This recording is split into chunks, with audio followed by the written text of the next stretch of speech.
दोस्तों, जब से चुनाव के रिज़ल्ट आए हैं, एनडीए की सरकार बनना तय हुआ था। जैसे नीतीश कुमार और चंद्रबाबू नायडू की वजह से एनडीए की सरकार बन भी गई। लेकिन सरकार बनने से पहले ही कयास ये लगाया जा रहा था कि हो सकता है चंद्रबाबू नायडू और नीतीश कुमार, ये लोग समर्थन ना दें या हो सकता है विपक्ष के पास चले जाएँ। क्योंकि ये लोग मिले थे साथी और चुनाव भी साथ ही मिलकर लड़े थे। लेकिन भारतीय जनता पार्टी को बहुमत नहीं मिला और कहीं न कहीं इनकी भागीदारी भी बढ़ गई, क्योंकि इनके बिना सरकार जो है चल नहीं सकती। तो सब लोगों ने अंदाज़ा लगाना शुरू किया, शुरुआत से ही बड़े-बड़े विशेषज्ञ या फिर कह सकते हैं जर्नलिस्ट या तमाम लोगों की अगर बात करें, तो लोग अपने-अपने हिसाब से इसका सर्वेक्षण करने लगे, अपने-अपने हिसाब से इसका इसका एक्सप्लेनेशन करने लगे कि जो है ये ज़्यादा दिन सरकार नहीं चलने वाली है, नीतीश कुमार ये कर सकते हैं, चंद्रबाबू नायडू ये कर सकते हैं, ये विभाग ले सकते हैं, ऐसी शर्त रख सकते हैं, अगर ऐसा कुछ हुआ तो फिर सरकार गिर जाएगी या चले जाएँगे विपक्ष में, उनके लिए प्रधानमंत्री का ऑफ़र भी है। मतलब बहुत सारी चीज़ें चल रही थी सोशल मीडिया पे। लेकिन कह सकते हैं शपथ ग्रहण समारोह भी हो गया और नए जो है प्रधानमंत्री मोदी ही हो गए। और लेकिन ये है कि हाँ, अब की बार एनडीए की सरकार है, मोदी सरकार नहीं है। मोदी की गारंटी जो हो रहा था वो चीज़ नहीं है, क्योंकि पूर्ण बहुमत भारतीय जनता पार्टी के पास नहीं है। लेकिन कयास जो लग रहे थे, सबके लगाए जा रहे थे, वो दिन-ब-दिन वो कयास अभी तक तो झूठे साबित होते जा रहे हैं, क्योंकि सबका मानना था कि जो विभाग का बँटवारा होगा, मंत्रालय का बँटवारा होगा, उसमें कहीं न कहीं अड़चन आएगी और नीतीश कुमार और चंद्रबाबू नायडू की तरफ से कुछ न कुछ पेशकश की जाएगी, कुछ न कुछ विभाग या कुछ न कुछ कह सकते हैं मंत्रालय की तरफ ध्यान आकर्षित किया जाएगा। लेकिन ऐसा कुछ नहीं हुआ। मंत्रालय भी बढ़ गया और बहुत सारे ऐसे थे कि जो पुराने मंत्रालय जिसके पास थे उन्हीं के पास थे।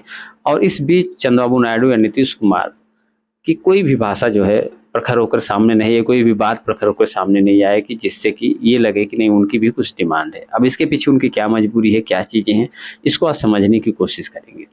दोस्तों, अगर कुछ लोग जानकारों की माने, कुछ बड़े लोग जर्नलिस्ट या फिर कुछ जो राजनीतिक विशेषज्ञ हैं उनकी मगर माने, तो चंद्रबाबू नायडू के मामले में ऐसा है कि चंद्रबाबू नायडू इसलिए नहीं कुछ कह पा रहे हैं, इसलिए कुछ नहीं बोल पा रहे हैं, क्योंकि उनका जो है राज काफ़ी ज़्यादा कर्जे में है, काफ़ी ज़्यादा।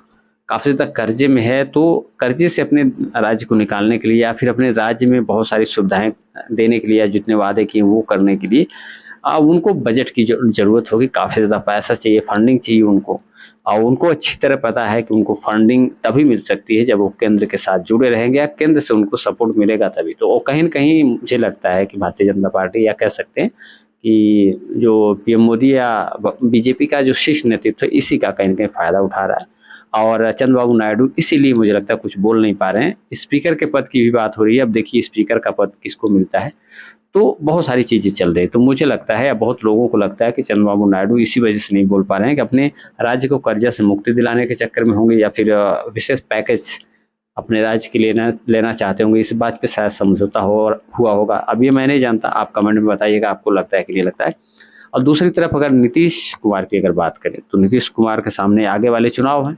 विधानसभा चुनाव में उनको मजबूती चाहिए, उनको अपनी सीटें बढ़ानी है, तो कहीं न कहीं बीजेपी के साथ रहने में उनको फ़ायदा दिख रहा है। तो और दूसरी बात, बिहार को जो है स्पेशल राज्य का दर्जा देने की बात वो माँग भी कर रहे थे तमाम। तो अब एनडीए में शामिल हैं, वो बीजेपी के साथ है, वो सरकार में केंद्र सरकार है, तो उसमें शामिल हैं, तो कहीं न कहीं वो कोशिश ये उनकी रहेगी कि अपने बिहार को एक स्पेशल राज्य का दर्जा दिलवाया जाए, ताकि उनकी जो है इमेज बढ़े और उनकी एक छवि जो है काफ़ी सब नेताओं से बेहतर निकले कि उन्होंने ये कराया, बिहार के लिए कुछ बड़ा काम किया।